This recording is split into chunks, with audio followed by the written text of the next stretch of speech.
seconds, he briefly regrows it to 10, but it comes back down again. Now it's AZ because there's another move.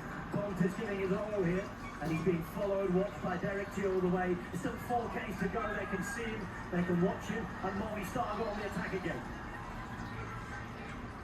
Now these counter-attacks just keep bringing Stuyven back. Now the sprint teams like Decathlon think they don't need to work. Same as Jaco alluded, they got it close enough, and now the counter-attacks start to just bring Stuyven back. It's the strength of Pablo Castrillo here at the moment, who's almost on to Jasper Stuyven, who looks like he's about to have his heart broken. Here goes, you can see as well, from Net Company, it's Tarling who is there. That's that for Stuyven. Heartbreak at 3.5 kilometres from the finish. Yes, it looks so good, 10 kilometres further back the road, but the power here of the chasing group, and many teams wanting to close this one down, just not able to keep it going here, and now we're going to have these attacks here, and this is going to be the one where the sprint teams have to be careful not to allow a rider to do another solo, because when you get over the top of this, well, if the guy takes in over seconds, then he could go all the way. It's Strand Hageners with so much horsepower, and this is why this will riding mode.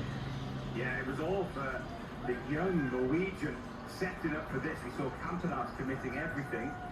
But look at the riders from Little Trek. Derek G went straight on it. And now Quinn Simmons behind, but he's following Mathieu van der Poel. And Van der Poel has gone off in search on his own. At the start of the day, he said they wanted this stage either with himself or with Philipsen. They've got both in the front group. And Van der Poel puts out the first fire.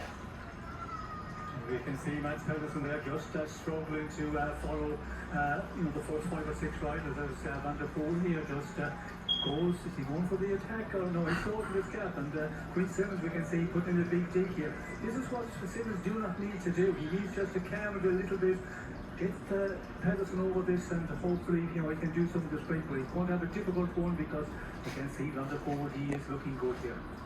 Jasper Philipsen is still there, he's following in, he's not been dropped, he's at the end of that.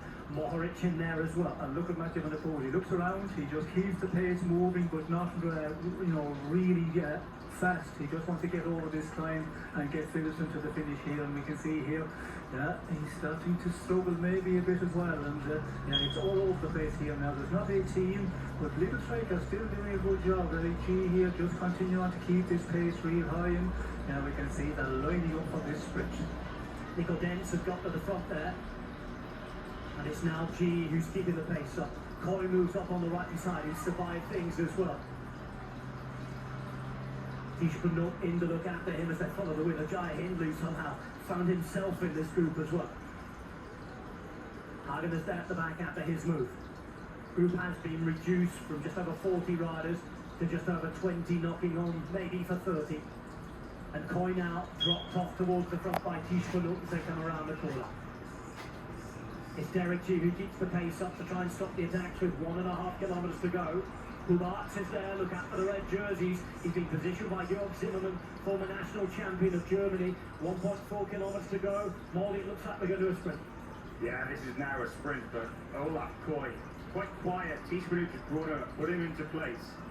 Riders we haven't talked about. Hubarts, what a time to come to the front to be ready, but this is going to be a battle. Philipsen moves up onto Van der Poel's wheel.